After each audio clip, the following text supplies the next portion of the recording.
আগামী রোববার থেকে হাম টিকার ক্যাম্পেইন শুরু করবে সরকার। 6 মাস থেকে 10 বছর বয়সী শিশুরা এই টিকার আওতায় আসবে। প্রাথমিক পর্যায়ে সারা দেশে 2,19,00,000 টিকা প্রদান করবে সরকার। সম্প্রতি রাজশাহী সহ কয়েকটি জেলায় হামের টিকা না পেয়ে শিশু মৃত্যুর ঘটনা আলোচিত হয় গণমাধ্যমে। এতে নড়ে চড়ে বসে সরকার।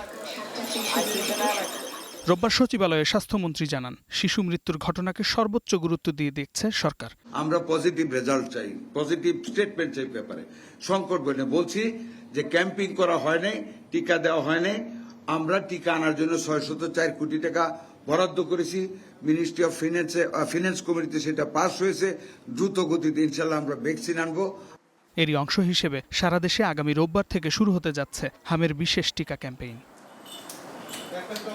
আন্তর্জাতিক প্রতিষ্ঠান গ্যাভিয়ের সঙ্গে সমন্বয় করে এর টিকা কার্যক্রম চলবে বলে জানান স্বাস্থ্যমন্ত্রী। প্রত্যেকটি শিশু এই টিকা কার্যক্রমের আওতায় না আসা পর্যন্ত ক্যাম্পেইন চলবে বলেও জানান স্বাস্থ্যমন্ত্রী।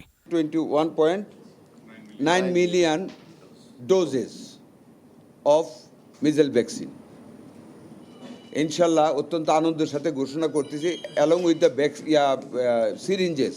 যেই জায়গাগুলি আমাদের সবচেয়ে বেশি এফেক্টেড উপজেলা, UNICEF has got that list. ওই লিস্ট অনুযায়ী আমরা প্রত্যেকটা উপজেলায় আমরা ভ্যাকসিন পাঠিয়ে দেব আগামী 2 দিনের ভিতরে। শ্বাসকষ্টজনিত নানা রোগে যেসব শিশুরা ভুগছে তাদের জন্য সিপিএপি নামে একটি মেশিন বিভিন্ন হাসপাতালে সরবরাহ করা হয়েছে বলে জানান মন্ত্রী। শ্বাসকষ্ট রোধে অত্যন্ত কার্যকরী মেশিনটি সারা দেশে পাঠানো হচ্ছে বলেও জানান তিনি। শামীম বিশ্বাস, স্টার নিউজ, ঢাকা।